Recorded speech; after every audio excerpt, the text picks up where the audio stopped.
So good morning, everybody. So it's August 12th, and so we took a week off from meetings. I wasn't around, um, and so I apologize for getting the meeting notice out only this morning for this meeting, but we did want to still host it, and so we, on top of the Easter funds that we would normally talk about, we also now have the CRF funds, the Coronavirus Relief Fund. Um, and so I do see that we do have Stan Sawyer who's logged in. And so I don't have anything in particular other than I'm hoping Stan is able to kind of talk about some of what he's seen in the applications, um, and hope maybe some tips on getting them through easier. And then we can certainly open it up for questions. Again, we may not be able to answer every question during the meeting today. There's some the way that the funds can be used is a little bit different than the Easter funds, and so we may have to take a number of the questions back, discuss them, and then we can, some of those we'll certainly add to the FAQ, or we can talk about them again in the future. Um, so I'm not, Stan, are you able to talk about any issues that you've been seeing in the applications?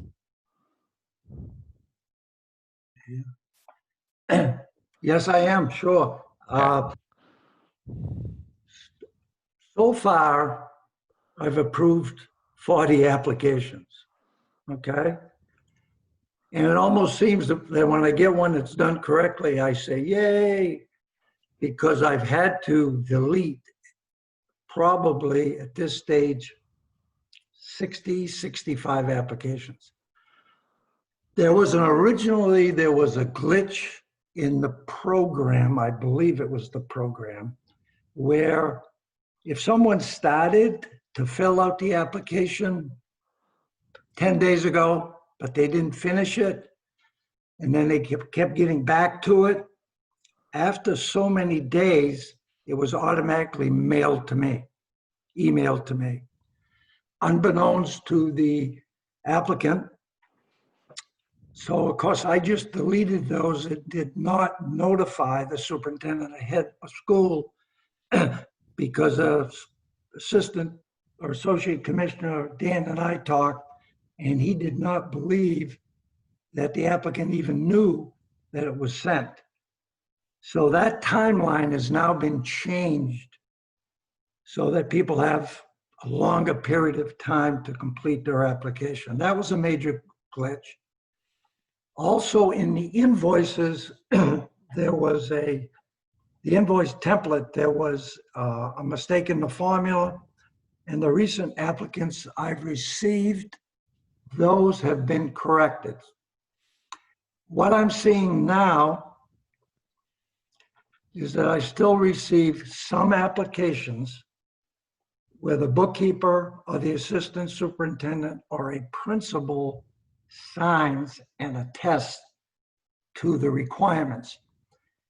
It can only be the superintendent or the head of schools. And if the head of school reports to a superintendent, then that superintendent needs to attest to that. So that's one thing I'm seeing. Yesterday, I must have received 6 or 7. And when I went to their budgets, on the descriptors, they're all X's. The language that the person put down to describe how the money was being spent just had X's in it.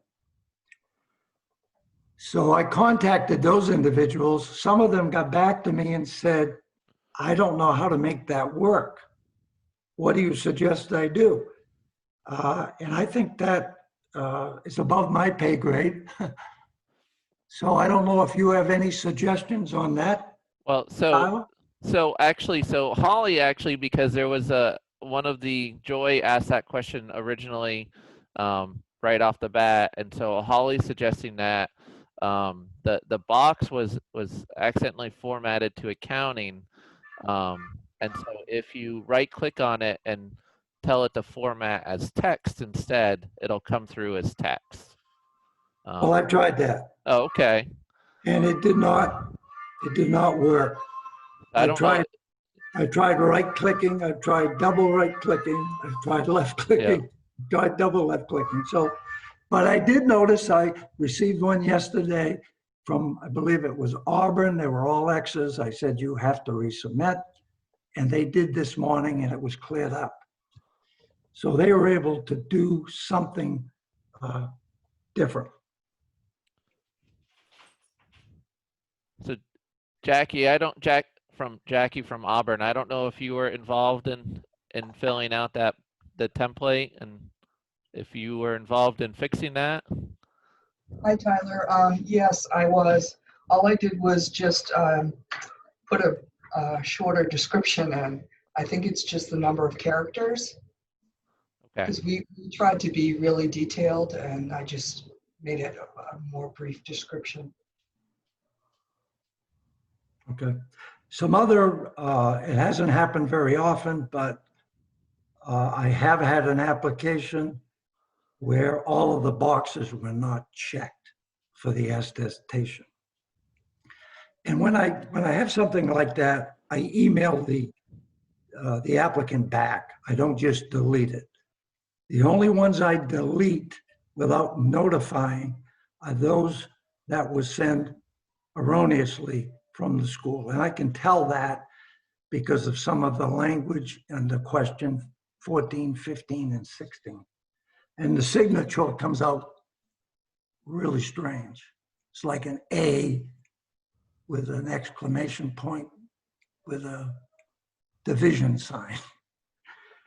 But I'm really good about emailing people if they need to reapply. And I always tell them unfortunately, I have to delete your application and you need to resubmit it totally. This is not an issue, but I've had maybe 4 districts that haven't spent all their money. You know, they left maybe 30,000 or 4,000 on the table. Some wanted to know if the budget could be in 2 parts. It has to be in 1 part. It has to be for the total amount you want to spend, and that's due by the end of August, which is creeping right up. It was decided that there would be a second budget because sometimes, well, probably a lot of cases, schools will start and budget needs will change depending upon what happens. So it was decided to have a final budget September 30th, but that's only if a district wants to change their initial budget. And you'll see about 3 or 4 days ago, another line was added to the application indicating is this your initial budget or your final budget? Those individuals that filled it out and were awarded before that question was added to their budget do not need to do anything. But if you wish to apply for a final budget because your initial budget changed, you have until September 30th to do that. And my understanding from Dan, you'll have to resubmit the whole application, not just the budget portion.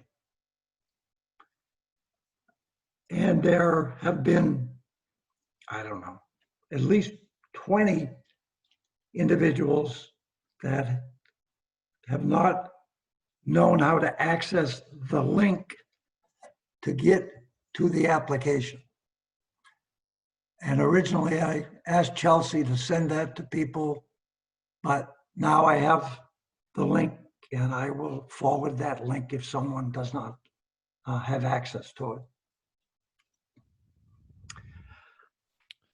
So that's about some of the issues we have. I've received just one invoice so far, and the invoice looked good. However, the superintendent or the head of school, when they do receive their awards notification, in addition to the notification, I believe I've sent 2 other attachments, and one of them is pretty detailed in what you need to put on the backup material. You need to include all the receipts. It's not enough to send me your ledger saying this is what we spent. It's a receipt, and it's very important on the top of each receipt to put a code down. And the code you use is the category, and then the, if it's equipment, it would be, I believe, 5,000 to 7,000. And the first invoice is CRI 1001, and then you would put your code down. You need that on the front of your receipts. So unfortunately, you have to scan all your receipts, put that on each receipt, and the bad part for me is you have to send them all to me. There is some discussion that someone else is going to do the invoice portion and the receipt portion. And if that happens, everyone will be notified as to who to send that to. But if your superintendent or head of school has not shared with you that attachment explaining the receipts and the codes, please go to that person and make sure you see that before you start sending in your invoices and your receipts.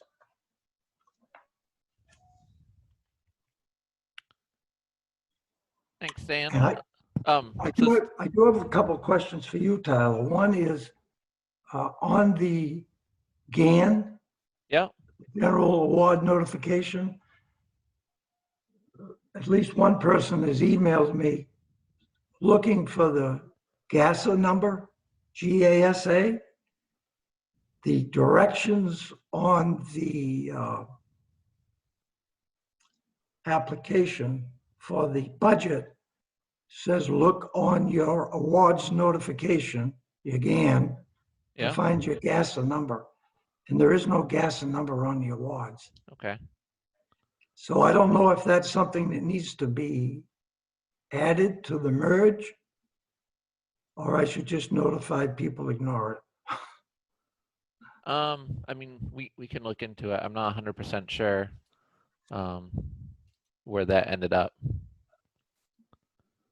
Okay. I know we certainly have that information, but I'm not. I thought it was ending up on the GAN. So No, it's not that I've seen. okay, we can look into that. So we did have somebody asking. I know you've gotten them out, turned them around pretty quickly, but do you have an estimate on to how long it takes you to, once the application is submitted, to either approve or get back to the school unit if there's any needed changes? Either the day they apply or the next day. I don't think there's been an exception to that. Okay. So if someone feels they've applied, and I'm glad you mentioned this, if someone feels they've applied and they haven't received either an email from me, and I always send it to the superintendent or the head of school, and they haven't received either an email from me within 2 days, then they probably need to resubmit their application because I don't have it. Okay. I don't think that's happened. The only ones that have been deleted by me where I haven't notified individuals has been those applications that I feel were erroneously sent. Because it's obvious the person didn't finish it. Yeah. And then so we're getting asked, how extensive, detailed should our narrative explanations be? Most people have only submitted a line or 2 lines, depending on how many different accounts they're using in that line. Like if they are going to charge some of it to salary and benefits and some of it to equipment and some of it to contracted services, then it needs to be a little longer to explain the rationale for those. Since you mentioned that, I've had some applications where people have requested buses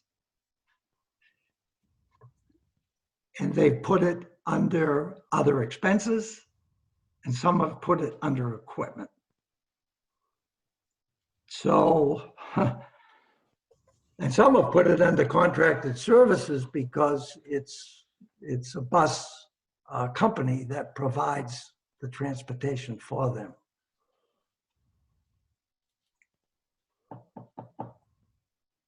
I think some people consider buses equipment and some don't. And I'm just pointing that out. Yep. So, and then we also got a question around for category D, equipment related to nutrition services.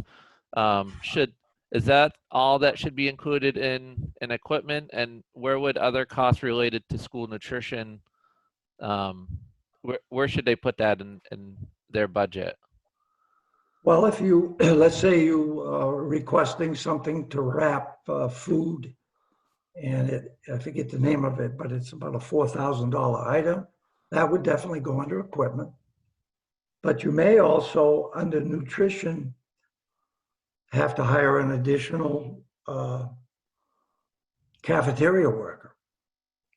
So that would be under salary and benefits. If you contracted that service out to someone, as some schools do, that would be under contracted services. Or if you had some supplies, you needed additional trash receptacles or whatever, that would be under materials supplies.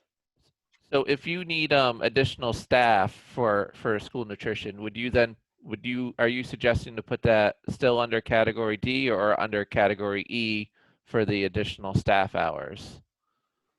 Well, I would think that it would be under E because it says contracted service, temporary or subpay, additional staff hours. Okay. Whereas D is equipment related to nutrition. But it's equipment, it should say equipment and other supplies. Yep. Okay. Under that. But I'm glad someone mentioned that because I don't think I made it clear. I would put it under E because it's additional staff. Yep. It's not equipment. Thanks. I thought that was a good question, so I Yes. figured we could talk about it. So. Right. So, and I do want to know, I mean, so it was noted that, you know, there's some problems with, as Jackie noted, if you made a narrative too long, then it came out with a bunch of X's, or other people just had that similar issue. So I'll try looking into that and seeing if we can fix it to make it so that, you know, so that you don't get the X's.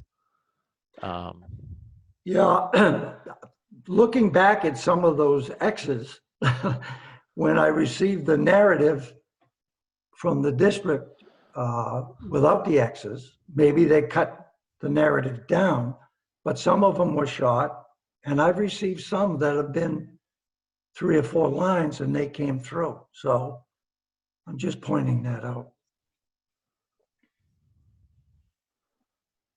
So Stan, we got a couple of requests to repeat coding that needs to be put on each invoice when they submit for reimbursement. On each receipt. Yep. I don't have that in front of me. My suggestion is that the person that's going to be doing that make an appointment or go see their superintendent or whoever received the notification and copy that attachment where I clearly explain what you needed for a code. Okay. And that way, what I'm saying now, people aren't going to get the wrong digit down, and either the superintendent or the head of school, because I was very specific in that because I knew there'd be a lot of room for error. Okay.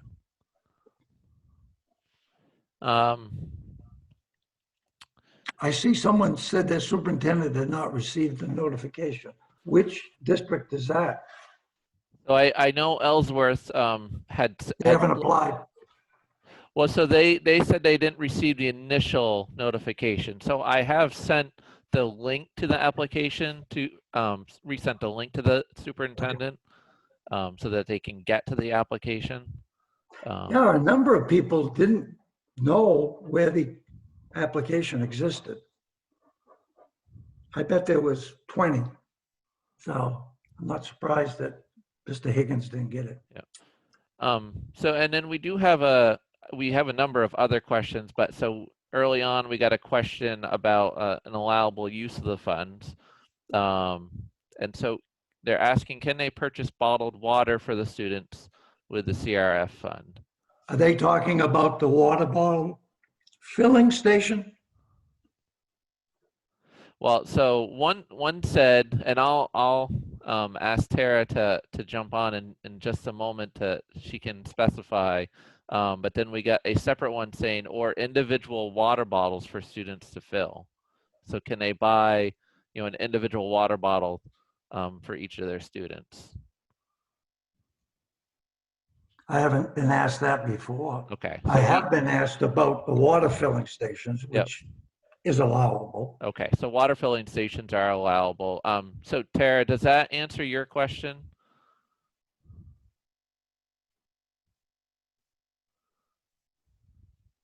Oh, okay. So she put it in the chat. So individual water such as Aquafina. So they're actually asking to buy, like it sounds like cases of water bottles for their students to be able to drink from. Wouldn't it be more economically feasible to just get a water bottle filling station, fill station, and then, because I don't know how big the district is. Yeah. Diana? Tyler and Stanley, this is Deanna, RSU 20. First, I want to say thank you so much to Stanley for how quickly he responds to emails when we have questions. But on those water bottles, there's been a lot of discussion in our steering committee, and I'm sure other people's steering committees, about being able to sanitize those filling stations. So some are leaning towards buying bottled water. Others are saying, let's buy them the reusable containers, and our food service will sanitize them every night. But I feel like that's definitely a COVID-related expense either way.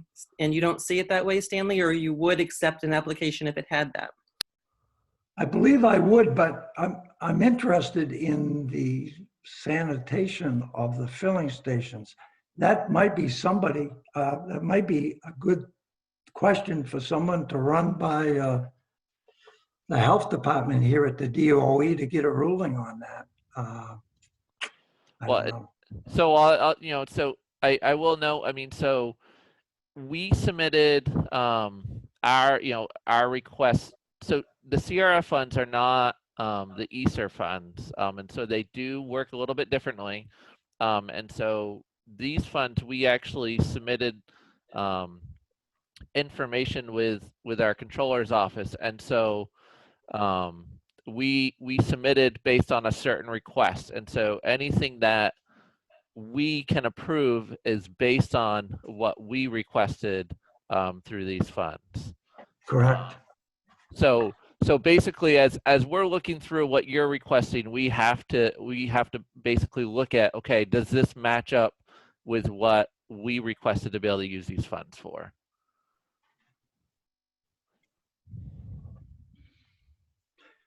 Which gets back to one of the hot button items now is paying for testing.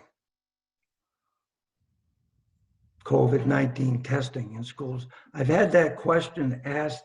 I think they've all been private schools because they have boarding students.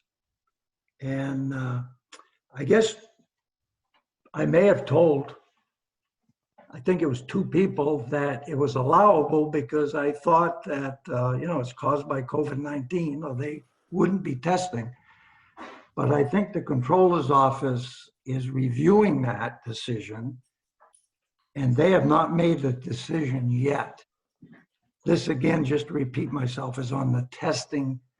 If a student is given the test when they come in and their temperature is high, and they refer them for a COVID-19 test, people wanted to know whether or not that is reimbursable. And I thought it might be, or it was, but now the controller's office is reviewing that. So I just wanted to put that out there in case anyone's listening, where I indicated it was allowed. And I feel bad about that for that confusion. So then I got a separate question. This is a good one for you, Stan, is can the school districts submit for the whole time period from March through June, or do they have to submit monthly invoices by each I month? would prefer, and the one that I've received so far was from March 1st to June 30th as one invoice. I think that makes sense. It cuts down on the paperwork and the time. But again, the receipts are going to have to be on also submitted. That'll match up to the expenditures. So I'd prefer a one. And I don't know if this is in the Q&A, but I know we've gotten the question previously. So can CRF funds be used to pay for qualifying FFCRA leave? And I don't know if you have the answer for that now, and but we may want to add that to the Q&A. That almost, I believe that has been discussed.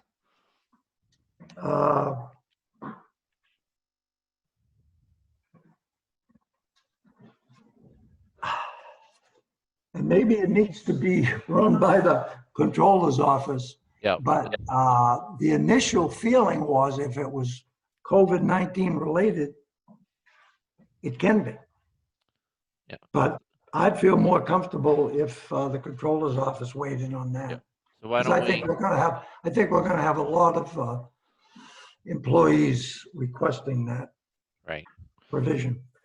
So certainly I think one of us can run it by the controller's office and add it to the FAQ. Would you just as soon do that, Tyler? Well, I actually have another meeting with some of the other people after this one, so we can not specifically about CRF, but we can certainly, somebody can send it down to Shirley. Okay, great, appreciate it. Good. And then, so what is the time frame for which the schools can submit invoices? Does a period of allowability only begin from the date the application is approved? So can you give them when funds could start being spent for the CRF, Stan? Well, some of the funds have already been spent between March and June. And I've been asked, excuse me. Oh, sorry. I was just gonna say, so I think that's really what they're trying to get at is they want to ensure that they don't only expenditures after whether only expenditures after their application has been approved are allowable, or can they use expenditures all the way back to that March 1st date? Yeah, that's always been what I've been told. March 1st to June 30th, they can get reimbursed for those expenses once their application is approved. Okay, I think that's important because they may apply for something that's not allowable. So the first step is your application to get it in. And then once it's approved, if I was still in the superintendent's chair, I would turn around and get my expenses from March to the end of June submitted so that I could get that money back as soon as I can. Now, I've been asked, you mean I've got to wait for my application to order something and to pay for something? Well, you definitely have to wait for your application to be approved in order to pay for anything. But I haven't discouraged people if there is something like PPP that they need to get for the open school, because that is always something that's allowable. I would get it ordered. You can cancel those orders anyways. But I do want to mention, since we're talking about invoices now and applications, it's very disconcerting that only 40 applications out of 286 have been approved, and we're getting near the middle of August. What concerns me is I will receive dozens and dozens of applications the last couple of days of August, and then individuals will expect me to have the turnaround be as expeditious as it has been lately. And that's going to be physically impossible. I'm the only one doing this. So I would encourage people to get their applications in as soon as possible, particularly in light that you can change your budget once by that deadline of September 30th if your needs change within your budget. So the sooner you get it in, the sooner my turnaround time can get it back to you. And if invoices start coming right about the same time as 150 applications, it's going to be a while before I can approve those invoices or receipts to send to Elaine Babb to get them processed. And that's why the DOE is looking for someone to maybe do the invoicing instead of me. So everybody keep their fingers crossed they find someone. So we're getting a question around what do you want for documentation for salaries and benefits? So whereas on the receipts? Right. So because there wouldn't there wouldn't be an actual receipt for salary and benefits. Is there other documentation that you can think of that would be? Well, there may be contracts if they've hired a permanent sub. Some people are exploring hiring permanent subs. There would be a contract. And a lot of times even substitutes. I know where I was previously, we had some type of an agreement that they signed if they were on the long-term sub basis.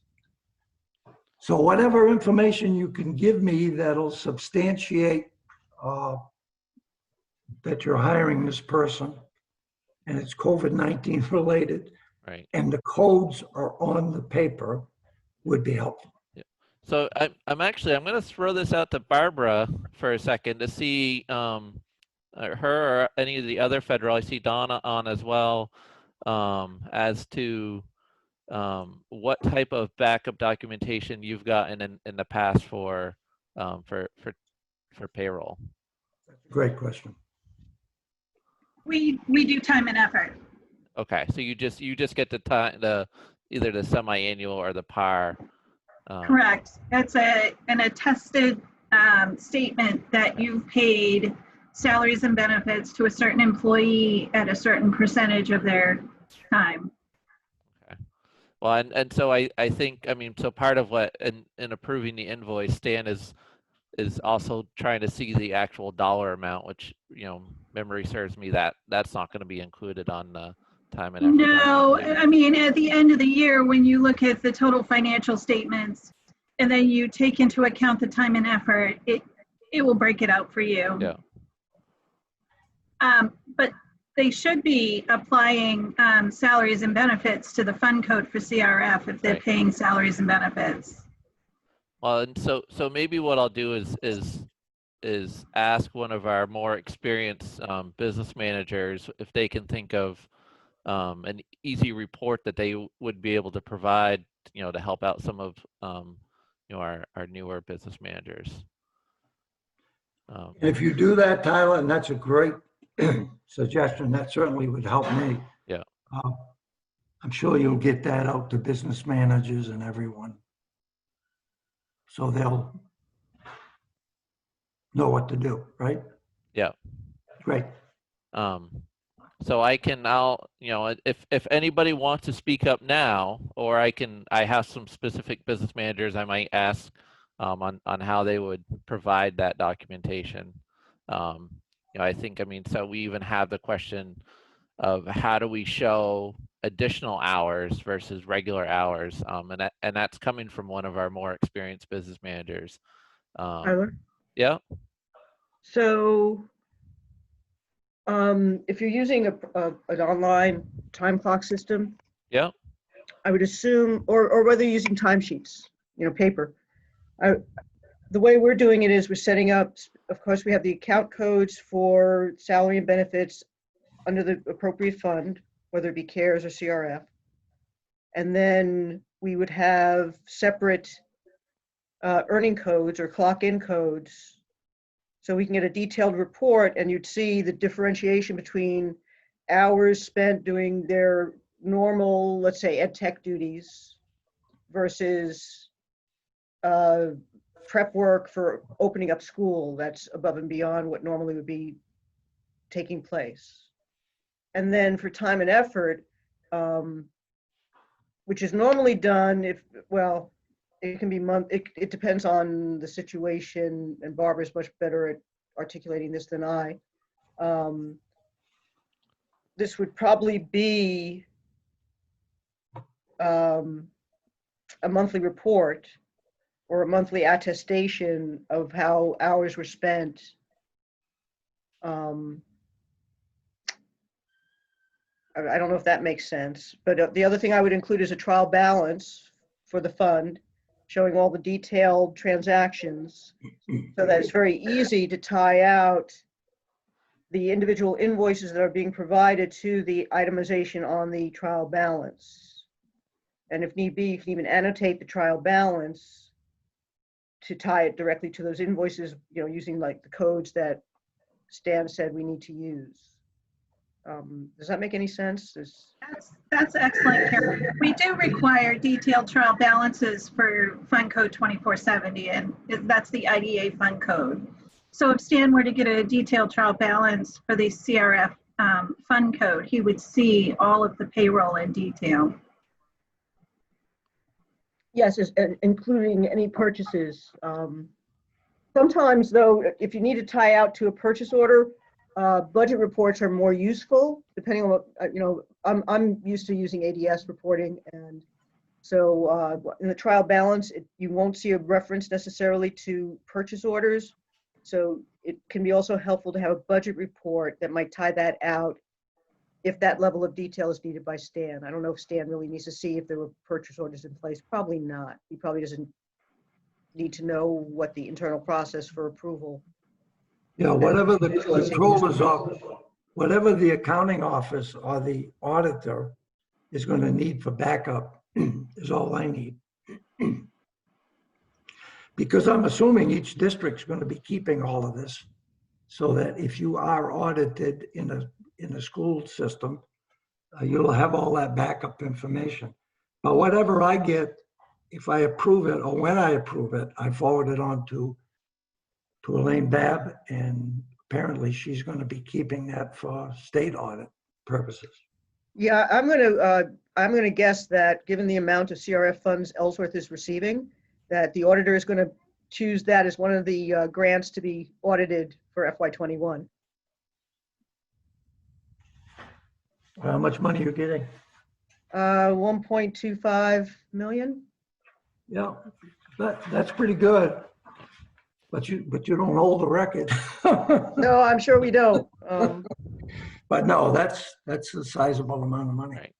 So, and keep that in mind for many of our smaller districts that this may be one of the first years when you're required to, and I'm going to forget the term, the A133, because of your level of federal funding. You know, previously may not have been enough to put you over the $750,000 threshold, but now, because of these additional federal funds, you may be going over that threshold. If anybody out there would like to see samples, have questions, or would like me to provide them with samples of the types of reports that I provide when I'm requesting reimbursement on federal funds and so forth, please feel free to contact me. cheheller@ellsworthschools.org. And you can actually find her email in the chat because she posted it for another reason. So if you scroll up through, you can see it as well. Carolyn, could you just share that on the listserv, the finance listserv, or on Maine ASBO? So Sure. I'm sure a lot of people would like to see it that may not even be on this call today. That's a good idea. I'll throw together some sample documentation from, either local entitlement or Title I or whatever, so that they can see what we put together. And so I do have a couple of other questions I want to get to that I scrolled through, and I know we won't get to every question that's in the chat right today, but so we got the question, why are we being required to submit every invoice and payroll detail with each invoice? This is very different from other federal grants such as the GEMS and also different than ESSER.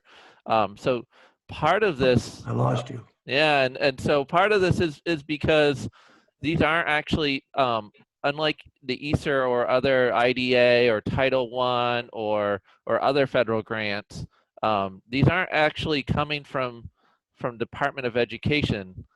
This is actually coming through the Treasury, and so we're having to ask for a lot more detailed information up front, instead of normally, if you were selected as part of the, to get a desk audit or an on-site audit, some of this would be asked for in more detail. Because of the way these funds are coming to us, we're having to ask for a lot more detail up front. And so I don't know if you have anything to add, Stan? No, just that basically that's a requirement that was handed down to me. So I'm just trying to alert everyone that that's what I need in order to complete the cycle. Yeah. And so one of the other questions that we got was just what are you expecting for turnaround time on the invoices?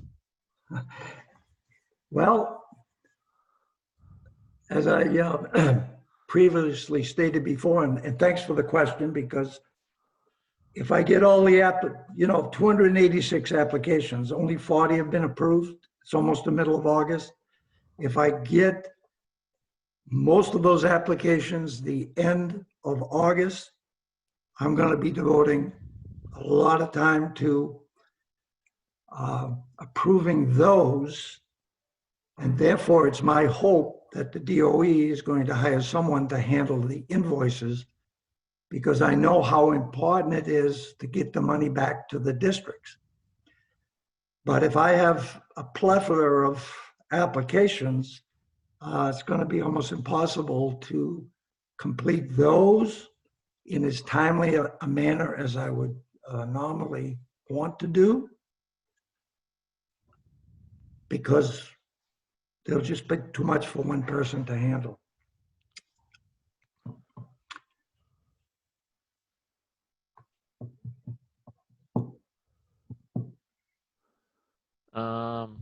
Does that answer it? Or? I think so. So I know so there are a number of other questions, and so they're more detailed on some of the use of funds.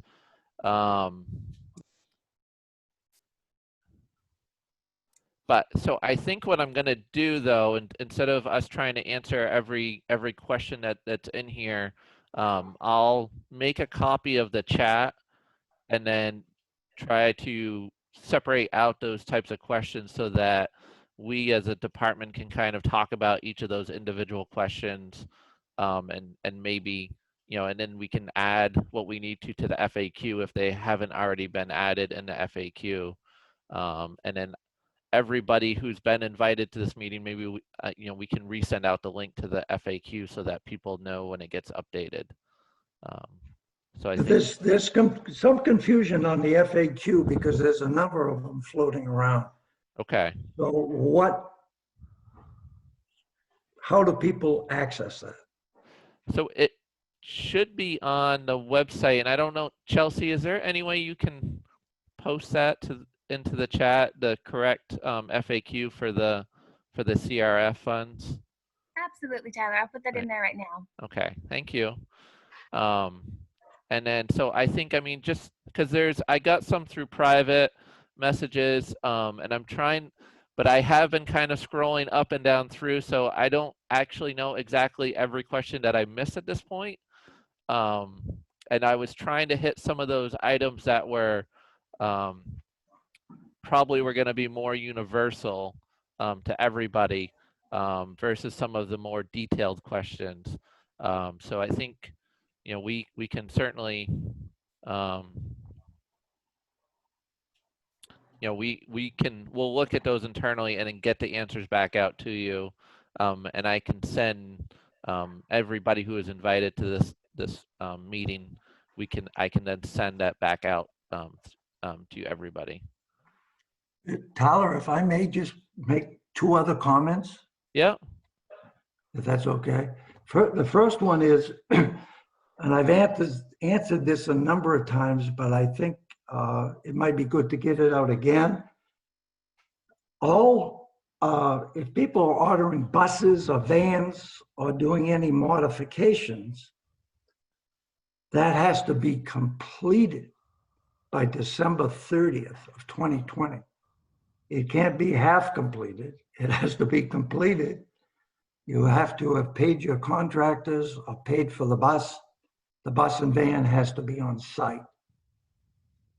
And that's what I was told emphatically on that. So I wanted to get that out there. And the other, I've had a number of people email me and say, this is my phone number. Please give me a quick call. I have questions. I would love to do that because I love talking to people. However, it's best just to have individuals email me their questions like Diana's been doing and others, Jackie Smith and others. And I'll try to get right back. Like I noticed I've got, I think 20 emails since we've been talking. That works better for me than trying to call and hunt people down and play phone tag. Okay. I tend to find that better though. Right now my email is a little bit full, but so I will bring up one other, and I think I know we've talked about it a little bit internally. So talking about extra work for staff members at each of the school districts. So some of it is talking about teachers being salaried, and additional work for them versus people in the business office, versus I think other people. And I don't know if this is something that necessarily want to answer right now, Stan, or if this is something that may be better to put into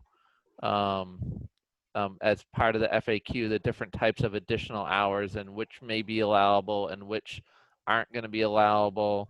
And then we did get one question around a lump sum stipend paid to salary staff on a par. And so I think, Barbara, you went over that pretty detailed a couple of weeks ago, and so I would certainly, make sure you watch that video from a couple of weeks ago, and then if you still have a question around that, do you still have a question around? Were you able to watch that, Diana, from a couple of weeks ago?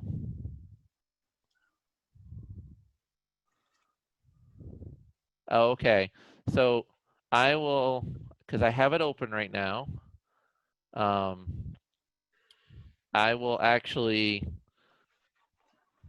put the link to the videos. Oh, and I'm going to do it to the playlist into the chat.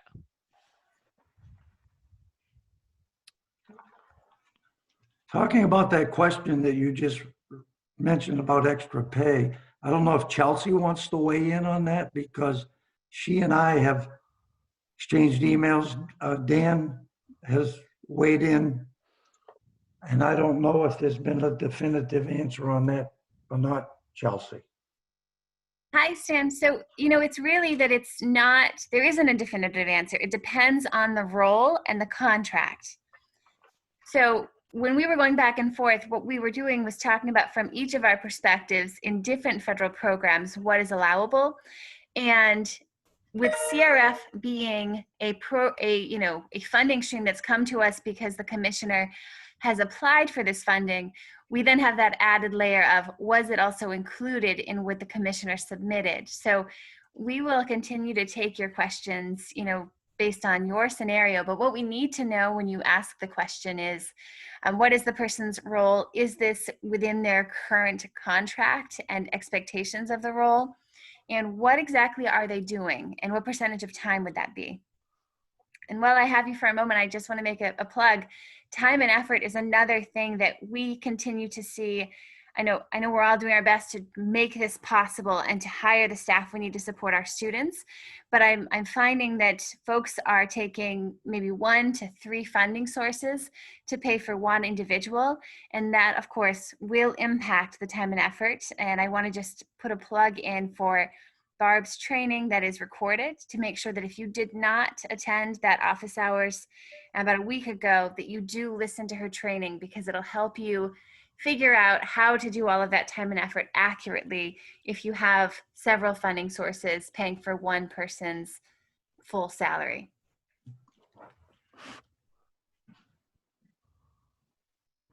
Tyler, okay if I speak? It's Deanna.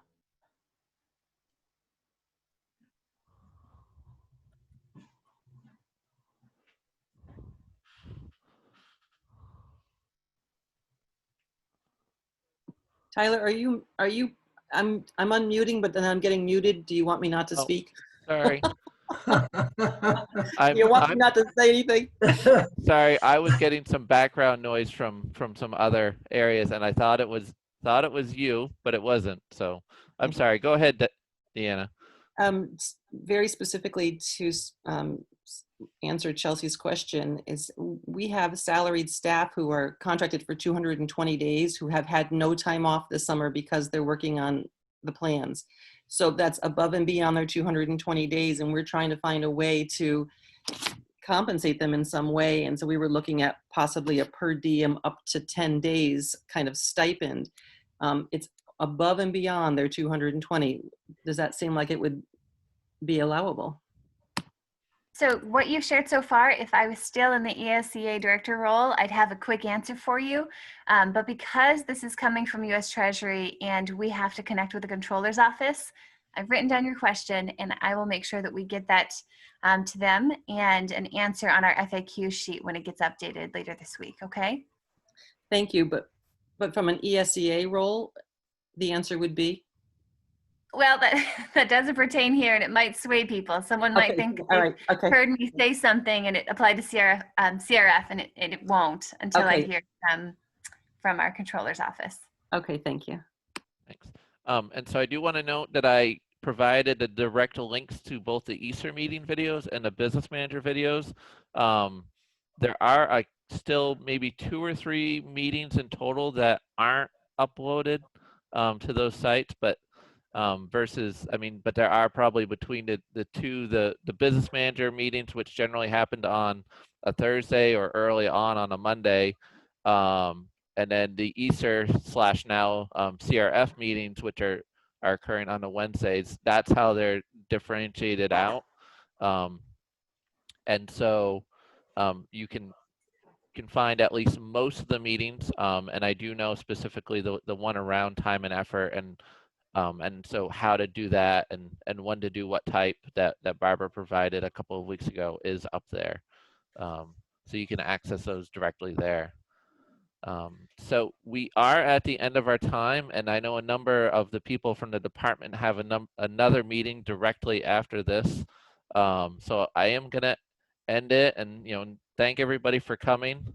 Had a lot of great questions around the CRF and able to answer a good number of them, not all of them. And then the other questions that I have in my chat, and I can send around to the other people in the department that are involved, and then we can try to answer as many as we can. So thank you, everybody.